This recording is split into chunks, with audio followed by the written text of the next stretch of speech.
Hello friends, welcome back to my channel. ഇന്നത്തെ വീഡിയോയിൽ arches എന്നുള്ള ടോപ്പിക്കിൽ നിന്ന് ചോദിക്കാവുന്ന കുറച്ച് മൾട്ടിപ്പിൾ ചോയ്സ് ക്വസ്റ്റ്യൻസ് ആണ് ഡിസ്കസ് ചെയ്യാൻ പോകുന്നത്.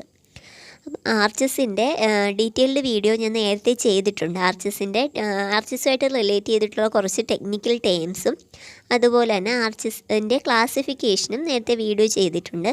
അത് കണ്ടിട്ടില്ലെങ്കിൽ അത് കണ്ടിട്ട് വരികയാണെങ്കിൽ ഈ ക്വസ്റ്റ്യൻസ് പെട്ടെന്ന് തന്നെ ആൻസർ ചെയ്യാൻ സാധിക്കും.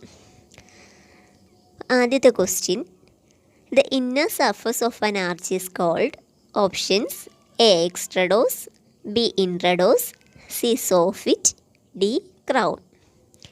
Inner surface of an arch is soffit. Option C ആണ് കറക്റ്റ് ആൻസർ. ഇന്നർ കർവിനെ ഇൻട്രഡോസ് എന്നും ഇന്നർ സർഫസിനെ സോഫിറ്റ് എന്നുമാണ് പറയുന്നത്. രണ്ടാമത്തെ question, the surface of abutment on which arch rest. Options: A span, B keystone, C skew back, D crown. Surface of abutment on which arch rest. Option C ആണ് correct answer, skew back.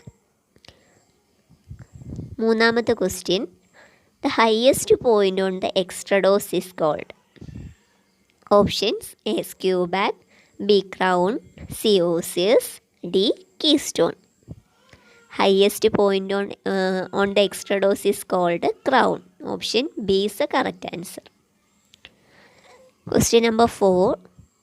The depth of an arch is. Options: A horizontal distance between the surface. Option B perpendicular distance between the extrados and intrados. Option C vertical distance between the springing line and the highest point on the extrados. Option D vertical distance between the springing line and the highest point on the intrados. Depth of an arch എന്ന് പറയുന്നത് perpendicular distance between the extrados and intrados ആണ്. Option B ആണ് correct answer. Question number 5. The wedge shaped unit at the crown of an arch is called. Options: A skew back, B springer, C haunch, D keystone. Wedge shaped unit at the crown of an arch is option D ആണ്, keystone ആണ്. Question number 6. Vertical distance between the springing line and the highest point on the intrados is. Options: A depth, B rise, C haunch, D extrados. Vertical distance between springing line and the highest point of intrados എന്ന് പറയുന്നത് rice ആണ്. ഈ റൈസും ഡെപ്തും മാറിപ്പോകരുത്. Depth എന്ന് പറഞ്ഞാൽ ഇൻട്രഡോസും എക്സ്ട്രഡോസും തമ്മിലുള്ള പെർപെൻഡിക്കുലർ ഡിസ്റ്റൻസ് ആണ്. Rise vertical distance between springing line and the highest point of intrados. Question number 7. The lower portion of an arch between the skew back and the crown is called. Options: A depth, B rise, C haunch, D intrados. Lower portion of arch between skew back and crown is option C, haunch. Question number 8. The wedge-shaped bricks forming an arch ring are called. Options: A soffit, B osiers, C haunch, D spandrels.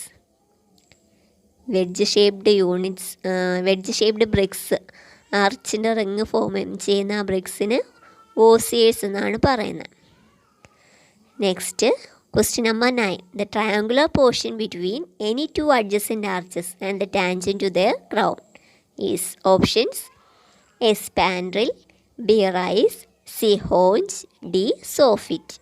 Option A ആണ് correct answer. 10. An example of four-centered arch. Options: A pointed arch, B segmental arch, C Venetian arch, D Florentine arch. An example of four-centered arch is Venetian arch. Option C is the correct answer. Question number 11. A pointed arch which forms an isosceles triangle is known as.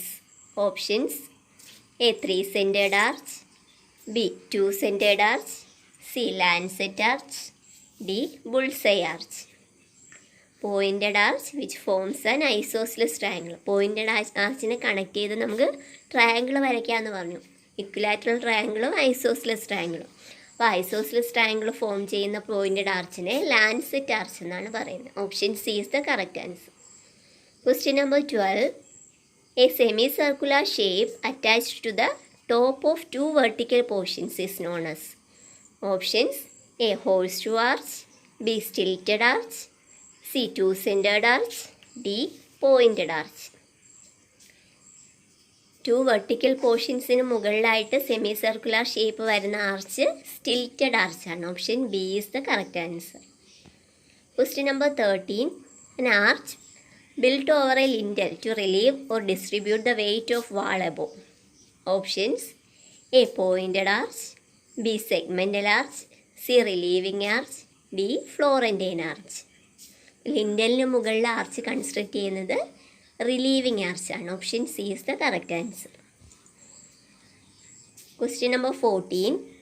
A pointed arch in which the intrados and extrados are farther apart at the peak than at the springing line.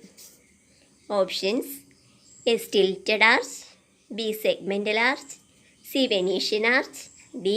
Pointed arch. ക്രൗണിൻ്റെ പോർഷനിൽ വിട്ട് കൂടുതലായിരിക്കും springing ലൈനിൻ്റെ പോർഷനെക്കാട്ടി. അത് option C ആണ്, Venetian ആർച്ചാണ്. Question number 15. Dash arches can be constructed in rubble masonry or ashlar masonry. Options: A. Stone arch, B. Brick arch, C. Wooden arch, D. Concrete arch. Rubble masonry ആയിട്ടും ashlar masonry ആയിട്ടും construct ചെയ്യുന്നത് stone ആർച്ചാണ്. Option A is the correct answer.